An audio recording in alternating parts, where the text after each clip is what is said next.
किनारे एक सूखी झाड़ी में रानो चिड़िया अपने बच्चों के साथ रहती थी। उसका घर पत्तों और टहनियों से बना था। वो बारिश में टपकता था, हवा में हिलता था। हे भगवान, मेरे बच्चों को ठंड लग रही है। बस एक पक्का घर मिल जाए तो चैन की नींद सो लें। देख इन बच्चों को, इनकी सांसें तक ठंड से कांप रही हैं। दिन भर दाना चुगती हूँ, रात को यही सोचती हूँ कि कल कुछ बेहतर होगा। लेकिन हर रात ये टपकती छत, ये भीगी दीवारें और ये मासूम सवाल जिनका जवाब मेरे पास नहीं। माँ, बहुत ठंड लग रही है, पंख गीले हो गए। माँ, छत क्यों टपक रही है? हमारे घर में हमेशा पानी क्यों आता है? हे ऊपर वाले, बस एक पक्का सा घर दे दे। कोई बड़ा नहीं चाहिए, ना सोने का ना चांदी का, बस इतना कि मेरे बच्चे सूखे पंखों में सो सकें।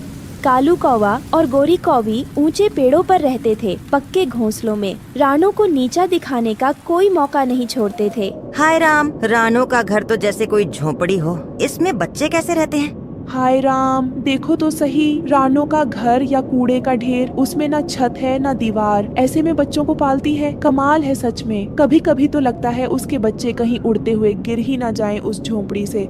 तू मेहनत करके भी यही झोपड़ी बना पाई, बेचारी रानो। हाय रे किस्मत, हमने तो अपने घोंसले में नया घास और रेशमी पत्ते भी लगाए हैं, और तू अब भी टूटे पत्तों से दीवार जोड़ रही है। क्या फायदा ऐसे जीने का? मेहनत भी करो और रिजल्ट भी ना मिले। अरे कालू, लगता है रानो अब झोंपड़ी वाली चिड़िया नाम से मशहूर हो जाएगी जंगल में। क्या कहते हो? सच कहूँ तो रानो जैसी गरीब चिड़ियों को तो जंगल के कोने में रहना चाहिए, जहाँ कोई देखे भी ना। ऐसे घर देखकर हमारी हवेली की शान ही कम होती है। एक रात तेज आंधी आती है, पत्तों का घर उड़ जाता है। रानो अपने बच्चों को पंखों में छिपा लेती है। हे हवा देवी, मेरे बच्चों को कुछ न हो। माँ, ये हवा बहुत तेज है, कहीं हमारा घर उड़ तो नहीं जाएगा? माँ, मुझे डर लग रहा है, बिजली चमक रही है। डरो नहीं मेरे लालो, माँ है ना, माँ सब ठीक कर देगी। जब तक मेरा पंख है तुम पर कुछ नहीं होगा। वो घोंसले के एक कोने में टूटे हिस्से को टूटने से रोकने की कोशिश करती है, लेकिन एक जोर की हवा चलती है और घोंसले का एक हिस्सा उड़ जाता है। हे प्रभु, अगर मेरी मेहनत तुझ तक नहीं पहुँचती तो मेरी ममता को सुन ले। इस तूफान से बस मेरे बच्चों को बचा ले। मैं खुद को दे दूंगी हवाओं को, मगर मेरी गुड्डी और कुकू को तू बचा ले। गुड्डी को सर्दी लग जाती है। रानो पेड़ पेड़ जाकर मदद मांगती है, लेकिन कालू और गोरी उसका मजाक उड़ाते हैं। गोरी बहन, बस थोड़ी मदद चाहिए, मेरी गुड्डी बीमार है। कुछ दाने या थोड़ी सूखी रुई मिल जाए तो उसकी जान बच सकती है। हाय हाय रानो, तू बार बार क्यों चली आती है हमारी ऊंचाई तक रोने? अपनी गरीबी का बोझ हमारे दरवाजे क्यों रखती है? तू हमेशा ऐसे ही रोती रहती है, कभी तूफान, कभी भूख, कभी बीमारी। तूने अपनी जिंदगी में कुछ बनाया ही नहीं, अब दूसरों से उम्मीदें लगा बैठी है।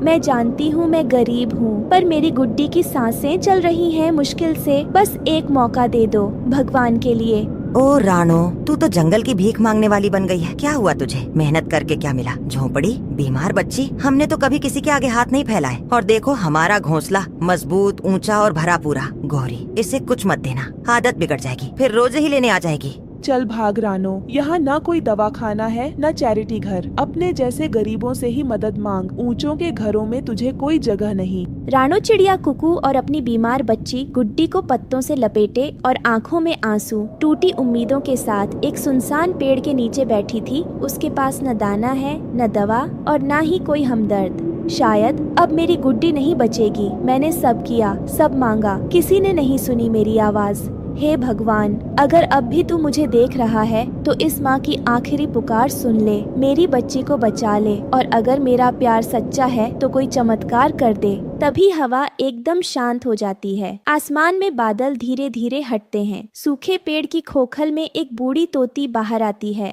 ये कौन है? ये बूढ़ी तोती कौन है? एक बूढ़ी तोती रानो को एक जादुई पत्ता देती है। ये देख, ये कोई साधारण पत्ता नहीं है रानो। इसे मैं वर्षों से अपने पास रखी थी, किसी उस माँ के लिए जो अपनी आखिरी सांस तक बच्चों को बचाए। और वो माँ आज मेरे सामने खड़ी है। ये पत्ता क्या करता है? ये जब तो इसे जमीन पर रखेगी ना, तो वहाँ उगेगा एक ऐसा घर जो न हवा से डगमगाएगा, न बारिश से भीगेगा, न कांपेगा, न टूटेगा। वो घर सिर्फ तुम्हारे लिए होगा, एक माँ के लिए जिसने खुद को मिटा दिया अपने बच्चों के लिए। क्या सच में ऐसा घर मेरे लिए? तो जा बेटी, इस पत्ते को उस जगह रख जहाँ तेरा मन सबसे ज्यादा टूटा था।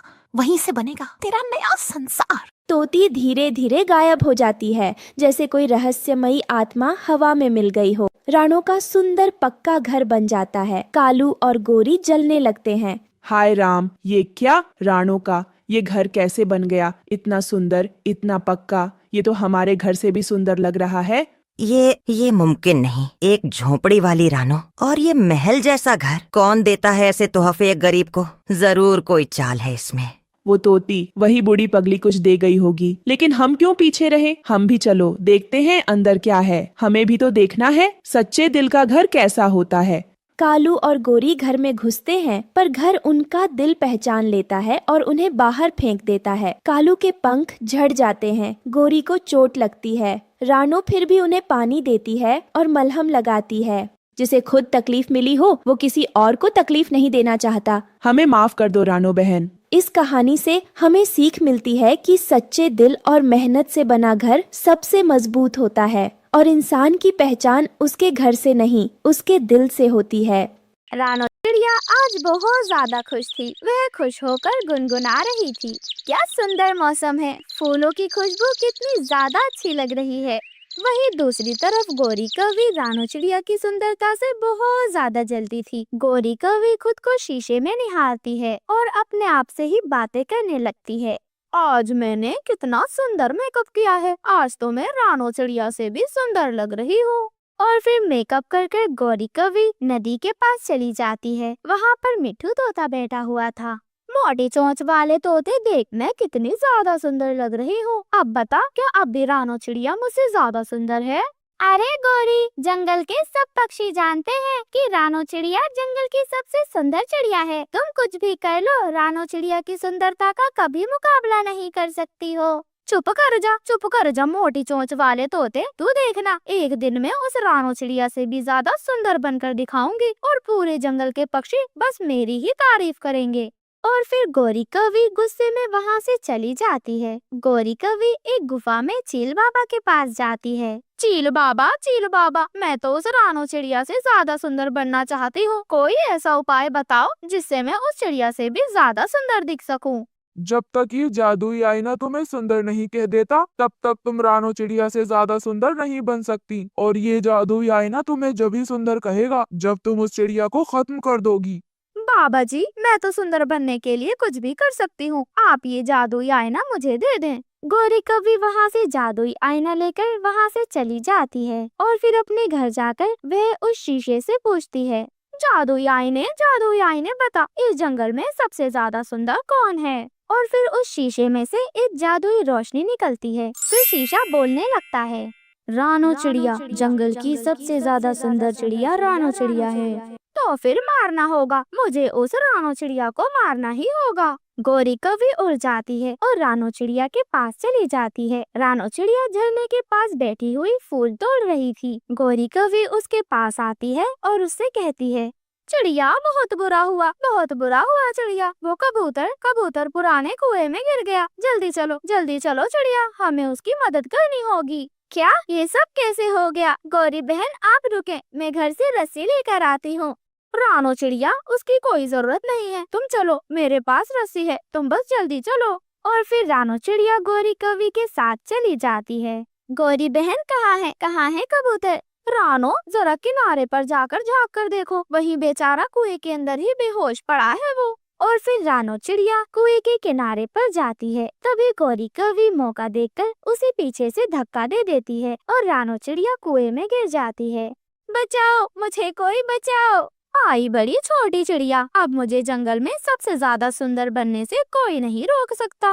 और फिर गोरी कौवी वहाँ से चली जाती है। रानो चिड़िया को कुएं में एक बेल नजर आती है और रानो चिड़िया उस बेल के सहारे कुएं से बाहर आ जाती है।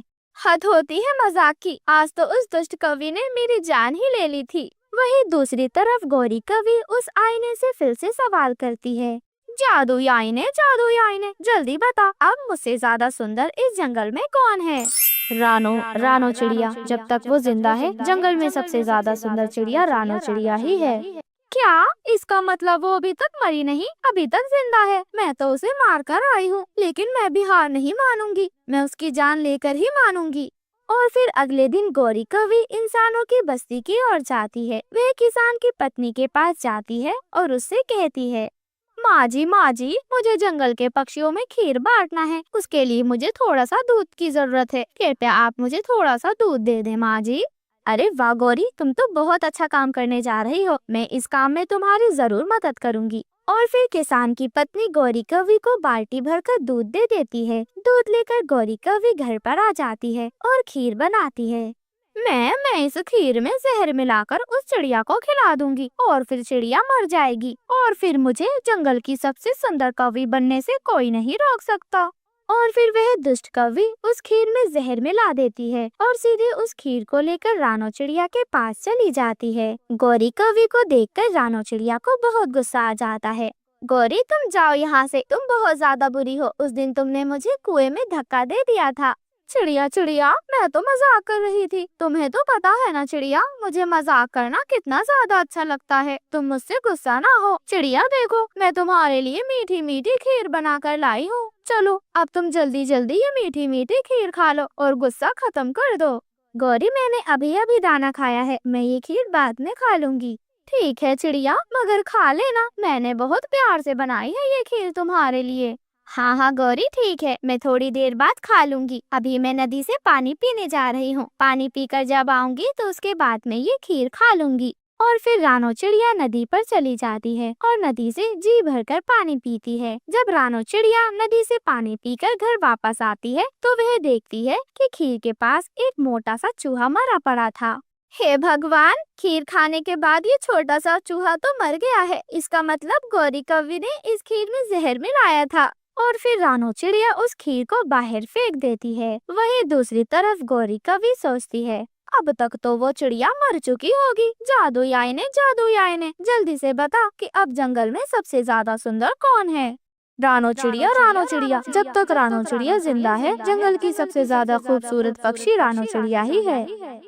क्या वो छोटी चिड़िया अभी तक जिंदा है? ना जाने कब मरेगी ये छोटी चिड़िया। जादुई आईने, अब तुम देखना, मैं तो उस छोटी चिड़िया को मार कर ही रहूंगी। उस दिन के बाद गौरी कवि रानो चिड़िया का पीछा करती है। रानो चिड़िया दाना लेने जाती है तो गौरी कवि छुप छुप कर रानो चिड़िया का पीछा करती है।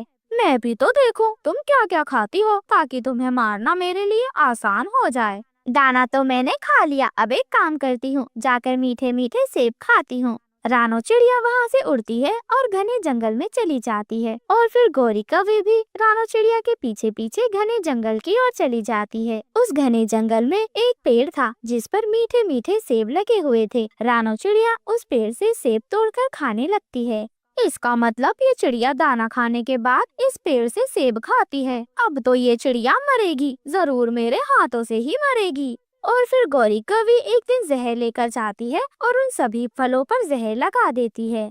अब ठीक है, अब जब वो चिड़िया इन फलों को खाएगी तो फिर वह मर जाएगी और फिर मैं बन जाऊंगी जंगल की सबसे ज्यादा खूबसूरत कवि। अरे रानो चलो, मुझे बहुत भूख लग रही है। हाँ मिठू भैया चलो, दाना तो हमने खा लिया है, अब जंगल चलकर सेब खाकर आते हैं। और फिर मिठू तोता और रानो चिड़िया दोनों जंगल की ओर चले जाते हैं। और सेब के पेड़ के पास वह जब जाते हैं तो देखते हैं कि सेब के पेड़ पर एक कालू कौवा बैठा था जो कि विदेश से आया हुआ था। ना तोते चिड़िया, तुम ये सेब नहीं तोड़ सकते। ये सेब मैं तोड़ने वाला हूँ, ये सब मैं अपने घर लेकर जाऊंगा। ठीक है कौवे भैया, लेकिन आप मुझे और मिठू भैया को भी एक सेब दे दो। ना चिड़िया, ये सेब मेरी पत्नी खाकर बहुत ज्यादा खुश हो जाएगी। इतने दिनों बाद मैं घर जा रहा हूँ, अपनी पत्नी को खुश भी तो करना है ना मुझे। और फिर कालू कौवा उन सेब को तोड़कर वहाँ से चला जाता है। मिठू भैया, ये कौवे तो बहुत बुरे हैं। वही कालू कौवा अपने घर चला जाता है। गौरी देखो मेरा सरप्राइज, मैं तुम्हारे लिए विदेश से मीठे मीठे सेब लाया हूँ। सच कालू जी, क्या ये विदेशी जंगल के सेब है? मैंने सुना है वहाँ के सेब तो बहुत मीठे होते हैं। ऐसा कहकर गौरी कवि 2 सेब खा लेती है और उन सेब में जहर मिला हुआ था। वह सेब खाते ही मर जाती है। अरे क्या हो गया गौरी, क्या हो गया? लगता है ये सेब जहरीले थे। मेरी पत्नी जहरीले सेब खाकर मर गई। और वहीं दूसरे ही पल वह जादुई आईना भी टूटकर गिर जाता है। गौरी कवि ने तो सुंदर बनने की चाहत में अपनी जान से ही हाथ धो लिए थे। एक पेड़ पर एक घोंसला बना हुआ था। रानो चिड़िया अपने बच्चों के साथ उसमें रहती थी। सर्दी बहुत ज्यादा तेज थी, चारों ओर बर्फ ही बर्फ थी। रानो चिड़िया अपने बच्चों को अपने पंखों में समेटते हुए कहती है, हे भगवान, ये सर्दियाँ कब खत्म होंगी? ना कुछ खाने के लिए है, ना कुछ पीने के लिए। ये ठंडी हवाएं जैसे हमारी जान ही ले लेंगी। अरे मम्मा, मुझे बहुत ज्यादा ठंड लग रही है। मम्मा, क्या हमारे पास कोई कपड़ा नहीं है? कोई पुराना कपड़ा ही दे दे मम्मा। मामा जी, मुझे ठंड बर्दाश्त नहीं हो रही है। रानो चिड़िया अपने आंसू छुपाते हुए कहती है, गुड़िया बेटी, मेरे पास देने के लिए कुछ भी नहीं है। तुम्हारे पापा होते तो शायद आज कुछ इंतजाम कर देते। तभी कुकू कहता है, मम्मा आप रोना मत, मैं बाहर जाकर खाना ढूंढता हूँ, शायद कुछ मिल जाए। नहीं कुकू बेटे, बाहर बहुत ज्यादा ठंड है, कहीं आप बीमार पड़ गए तो? मेरे पास तो इसके लिए कोई भी इलाज नहीं है। हाँ कुकू भैया, हम थोड़ा और सहन कर लेंगे, आप बाहर ना जाएं। बाहर तो बहुत ज्यादा सर्दी हो रही है, अगर आपको ठंड लग गई तो? वही रानो चिड़िया के घोंसले के पास एक कालू कौवा और गौरी कौवी भी रहते थे। उनका बहुत आलीशान सा घोंसला था। उनके पास खाने पीने का भरपूर सामान था। कालू कौवा हंसते हुए कहता है, देखो गौरी, ये गरीब रानो और उसके बच्चे ठंड से मर रहे हैं, परंतु हमें इनसे क्या मतलब है? हमें तो अपना आराम देखना है। हाँ कालू जी, आप बिल्कुल सही कह रहे हैं। अगर हम इन्हें कुछ मदद कर भी दे तो हमें उसका क्या ही फायदा होगा? ऐसे गरीबों की मदद कर दो तो ये और पीछे पड़ जाते हैं। हाँ गौरी, तुम बिल्कुल सही कह रही हो। इनके पास मेहनत करने की ताकत तो है नहीं। अगर ये मेहनत करते तो क्या ये ऐसे रहते? ऐसा कहकर वह कालू कौवा और गौरी कौवी रानो चिड़िया का मजाक बनाते हैं और जोर जोर से हंसने लगते हैं। वही कुक्कू चुपके से अपने घोंसले से निकल जाता है और जंगल में सर्दी के बीच खाने की तलाश में इधर उधर घूमता है और वह अचानक कालू कौवे के घोंसले के पास पहुंच जाता है। कुक्कू खुद से ही कहता है, इनके पास तो बहुत सारा दाना है, अगर मैं इनसे थोड़ा सा दाना ले लूं तो मम्मा और गुड़िया का पेट भर जाएगा, लेकिन यह तो चोरी होगी। कुक्कू तो ऐसे सोच में पड़ जाता है। तभी उसे कालू कौवे और गौरी कौवी की आवाज सुनाई देती है। अरे गौरी, क्या तुमने देखा? जंगल के सारे परिंदे ठंड से कांप रहे हैं। वह तो ठंड से तड़प रहे हैं और हमारे पास तो सब कुछ है। हाँ हाँ कालू जी, सच कहा। भगवान ने हमें बहुत कुछ दिया है, लेकिन गरीबों की मदद करने का मतलब अपना नुकसान करना है। कुक्कू को कालू और गौरी की ऐसी बातें सुनकर बहुत ज्यादा गुस्सा आ जाता है और वह हिम्मत जुटाकर उनके पास जाता है। कालू अंकल, आपके पास इतना सब कुछ है, तो क्या आप हमारी थोड़ी सी मदद नहीं कर सकते? अरे अरे, तुम्हारी हिम्मत कैसे हुई तुम्हारी इस घोंसले के अंदर आने की? भागो यहाँ से, भाग जाओ, वरना बहुत ज्यादा बुरा होगा। कालू अंकल, हम तो भूख से मर रहे हैं। मेरी माँ और बहन ठंड से कांप रही हैं। कृपया आप मुझे थोड़ा सा दाना दे दीजिए। अरे अरे, जाओ जाओ यहाँ से। तुम्हारी गरीबी तुम्हारी समस्या नहीं है। मेहनत करो, मेहनत, अपने लिए खाना कमाओ। कुक्कू बेइज्जत होकर निराश होकर वहाँ से लौट जाता है। घर पहुंचकर वह अपनी माँ को सारी बात बताता है। रानो चिड़िया उसे गले लगा लेती है। कोई बात नहीं बेटा, भगवान पर भरोसा रखो, वह जरूर कोई न कोई रास्ता निकालेंगे। मम्मा जी, क्या हम सच में कभी भी अच्छे दिन नहीं देख पाएंगे? क्या हम हमेशा ऐसे ही रहेंगे गरीब? गुड़िया बेटी, अगर आप सच्चे दिल से दुआ करो तो भगवान जी आपकी जरूर सुनेंगे। अगले दिन जंगल में जोरदार तूफान आता है। कालू और गौरी का घोंसला भी टूट जाता है। उनका सारा खाना बर्बाद हो जाता है। गौरी, ये क्या हुआ? हमारा तो सारा खाना खत्म हो गया। अब हम क्या करेंगे गौरी? कालू जी, लगता है हमें भी अब ठंड का सामना करना पड़ेगा, जैसे रानो चिड़िया और उसके बच्चे कर रहे थे। कालू कौवे और गौरी कौवी के पास तो अब घोंसला भी नहीं था। वह दोनों मदद के लिए रानो चिड़िया के पास जाते हैं। रानो बहन, हमारी मदद करो, हमारे पास कुछ भी नहीं बचा। कालू भैया, गौरी बहन, आपने जो हमारे साथ किया है, मैं उसे भूलकर आपकी मदद जरूर करूंगी और यही इंसानियत का फर्ज है। रानो चिड़िया अपने बच्चों के हिस्से का थोड़ा सा खाना कालू कौवे और गौरी कौवी को दे देती है। कालू कौवा और गौरी कौवी बहुत ज्यादा शर्मिंदा हो जाते हैं। रानो बहन, तुमने हमें सिखाया है कि अमीरी और गरीबी का फर्क केवल दिलों से ही होता है। हमें माफ कर दो रानो बहन। हाँ हाँ रानो बहन, हमें माफ कर दो। अब हम अपने व्यवहार को सुधारने का वादा करते हैं। ऐसे ही कालू कौवा जंगल के सभी पक्षियों को इकट्ठा करता है। सुनो दोस्तों, मैं मानता हूँ कि मैं और मेरी पत्नी बहुत ज्यादा लालची थे, लेकिन रानो बहन ने हमें इंसानियत सिखाई है। उन्होंने हमें सिखाया है कि इंसानियत क्या होती है। अब हम सब मिलकर इन सर्दियों से लड़ेंगे और एक दूसरे की मदद करेंगे। हाँ कालू जी, आपने बिल्कुल सही कहा। अगर हम सब साथ रहेंगे, इस जंगल में कोई भी भूखा या ठंड से नहीं मर पाएगा। अमीरी गरीबी का फर्क खत्म करना होगा। ऐसे ही कालू कौवा और जंगल के बाकी अमीर पक्षी गरीब लोगों को कंबल बांटते हैं। मम्मा देखो, अब हमारे पास सब कुछ है। कालू अंकल और गौरी आंटी ने हमारी मदद की है। हाँ मम्मा, अब जंगल में कोई भी अकेला नहीं है, सब एक दूसरे की मदद कर रहे हैं। तभी रानो चिड़िया मुस्कुराते हुए कहती है, गुड़िया बेटी, कुकू बेटे, यह तो भगवान का बहुत बहुत शुक्र है। रानो चिड़िया और गुड़िया चिड़िया अपने नए सेब घर में खुशी खुशी रहने लगती है। जंगल के सभी पक्षी उनके सेब घर की सुंदरता को देखकर खुश होते हैं।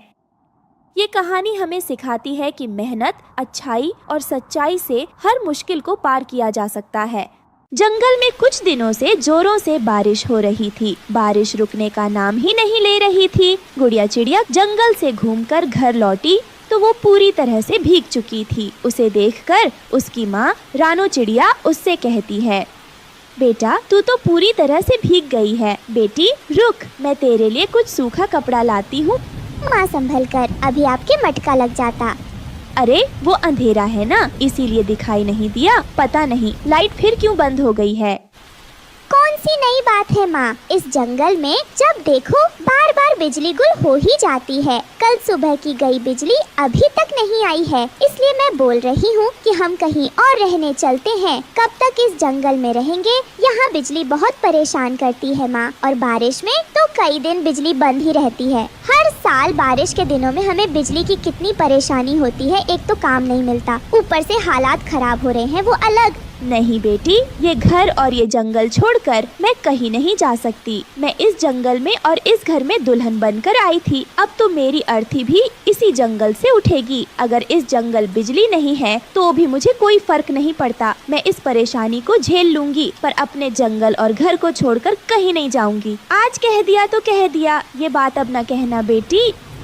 अपनी माँ की बातें सुनकर गुड़िया चिड़िया भावुक हो जाती है। भले ही गुस्से में उसने ये बात बोल दी थी, पर वो जानती थी जंगल से उसे भी बहुत प्यार है। गुड़िया चिड़िया जंगल में काम करती थी, पर वो दिमाग से बहुत होशियार थी। वो जंगल के एक छोटी सी चिड़िया की बस्ती में रहा करती थी, जहाँ बिजली की बहुत समस्या थी। इसी वजह से गुड़िया चिड़िया अक्सर परेशान रहा करती थी। वो जानती थी कि उसे ही अब कुछ करना पड़ेगा ताकि चिड़ियों की बस्ती से बिजली की समस्या दूर हो सके। उस समय वो चुप हो जाती है और थोड़ा बहुत खा पी कर वही घोंसले के पास बैठ जाती है। साधारण छोटे से घर में टिमटिमाती लालटेन की रोशनी में गुड़िया चिड़िया बिजली की समस्या का समाधान खोजने के बारे में सोचती है। वो बाहर बरसती तेज बारिश को देख रही थी। तभी उसने एक उपाय लगाया और अगले दिन वो अपने दोस्तों से मिलती है। लाडो, क्या तुम जानती हो कि पानी से बिजली कैसे बनाई जाती है? तुम्हारा मतलब क्या है? बारिश तो एक तरह का पानी ही है, लेकिन मैंने पानी से बिजली नामक चीज के बारे में सुना है। पानी बिजली पैदा कर सकती है और बारिश से बिजली भी बन सकती है। जैसा तू सोच रही है वैसा हो पाएगा क्या? देख ले, मेरी मदद चाहिए तो मैं जरूर करूँगी। धन्यवाद, बस तुम मेरे साथ खड़े होकर मुझे हिम्मत देना। मैं इस काम को करने की पूरी कोशिश करूँगी। इस विचार से प्रभावित होकर गुड़िया चिड़िया ने एक योजना बनानी शुरू की। उसने एक छोटा उपकरण बनाने की योजना बनाई जो बारिश के पानी को पकड़कर उसे बिजली में बदल सके, और उसने बारिश के पानी की शक्ति का प्रयोग करना शुरू कर दिया। ये बात जब जंगल के पक्षी को पता चली तो वो अपनी बातें बनाने लगे। ये उस रानो की बेटी का फालतू का काम है। बस तुम फालतू ही मेहनत कर रही हो। इस बस्ती में कभी भी बिजली नहीं आ सकती। पिछड़ी हुई बस्ती है। हम लोगों ने किसी को बारिश से बिजली पैदा करते न देखा है न सुना है। अरे तुम सब उसका हौसला बढ़ाने के बदले उसे निराश करने में क्यों लगे हुए हो? एक बार कोशिश तो करने दो। मुझे पूरा विश्वास है मेरी दोस्त कर दिखाएगी। गुड़िया चिड़िया ने उनकी बातों को अपने ऊपर हावी नहीं होने दिया। वो अपने काम को पूरी मेहनत से करती रही। अगले दिन उसने अपने वर्षा जलित मशीन का नमूना तैयार किया। उसने बेकार पड़े धातु से पंखे बनाकर और अन्य चीजों को एकत्रित किया जिनका उपयोग वो अपने आविष्कार के लिए कर सकती थी। दिन हफ्तों में बदल गए और गुड़िया चिड़िया ने अपने आविष्कार पर बहुत मेहनत की। कुछ समय बाद उसने अपना आविष्कार पूरा किया। मैंने ये कर लिया। ये छोटा उपकरण बारिश के पानी का उपयोग कर सकता है और इसे बिजली में बदल सकता है। लेकिन क्या ये काम करेगा? मुझे विश्वास है। चलो जब बारिश आएगी तो इसे आजमाएंगे। और फिर रात में जब बारिश आने वाली थी तो गुड़िया चिड़िया अपने घर के बाहर बारिश से चलने वाली मशीन को रख दिया और उसे लाइट बल्ब से जोड़ दिया। उसने अपनी सांसें रोक ली और देखती रही। बारिश का पानी मशीन से तेजी से टकराने लगा और पंखे घूमने लगे और भी लाइट तेजी से चमकने लगी, जिससे उसके आसपास के घर रोशन हो गए। घर के बाहर रोशनी देखकर सभी बस्ती के पक्षी वहाँ इकट्ठे हो गए। कल तक जो इस काम को बेकार का काम कह रहे थे, वो सब आज गुड़िया चिड़िया की तारीफ कर रहे थे। अरे वाह गुड़िया, तुमने तो कमाल कर दिया बहन। अरे हम तो गलत थे गुड़िया चिड़िया, हमें माफ करना। तुमने हम सबके बारे में कितना सोचा, जो हमारी इस बिजली की परेशानी को दूर कर दिया। अब बारिश में भी इस बस्ती में बिजली आएगी। किसी को भी अंधेरे में रहना नहीं पड़ेगा। हमारी ये वर्षा जलित मशीन पूरे जंगल में बिजली देगी।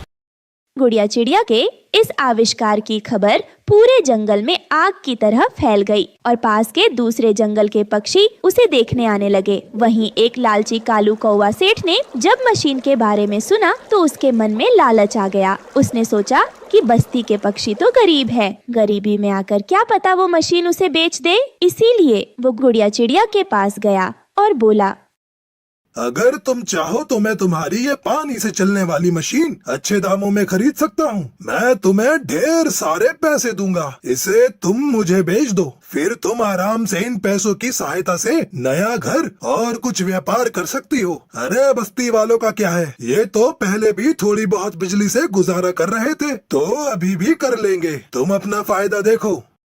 नहीं सेठ जी, मैंने इसे गरीब पक्षियों के फायदे के लिए बनाया है, ना कि उनके दुख से लाभ कमाने के लिए। मैं इसे नहीं बेच सकती। दया करके आप यहाँ से चले जाएं। ये बात सुनकर कौवा सेठ गुस्से में आ गया। उसने गुड़िया चिड़िया की बनाई मशीन को नष्ट करने के लिए कुछ गुंडों को बुलाया और एक रात जब भारी बारिश हो रही थी तो सभी पक्षी नींद में सो रहे थे। उसी समय गुंडों ने पानी से चलने वाली मशीन को तोड़ दिया। अगले दिन टूटी हुई मशीन को देखकर गुड़िया चिड़िया और सभी बस्ती वाले वहाँ आ गए। मैं जानती हूँ ये सब किसने किया है। आप सब निराश मत हो। टूट गया है तो क्या हुआ, मैं एक बार फिर से नई मशीन का निर्माण करूँगी। आप सब मेरा साथ देंगे ना? हाँ, हम साथ देंगे। सभी पक्षियों की मदद के साथ गुड़िया चिड़िया ने फिर से एक बार नई मशीन का निर्माण किया, जो पहले से ज्यादा मजबूत भी था और सुरक्षित भी था। बादल फिर से छा गए और बस्ती वाले इस पल को देखने के लिए उत्सुकता से रानो चिड़िया के घर के पास इकट्ठा हो गए। गुड़िया चिड़िया बारिश से चलने वाली मशीन को चालू कर दिया और सभी खुश हो गए। लाइट बल्ब पहले से ज्यादा चमकने लगा। गुद्धिया ने कालू कौवे को बता दिया, कौवा जितनी भी मशीन तोड़ दे पर उसके हुनर, मेहनत, काबिलियत को नहीं तोड़ सकता। गुड़िया चिड़िया के इस प्रयास से उसकी बस्ती की चिड़ियों में नई आशा और रोशनी आई। अपनी बेटी के सफलता और प्रयास को देखकर आज गुड़िया चिड़िया की माँ रानो चिड़िया भी बहुत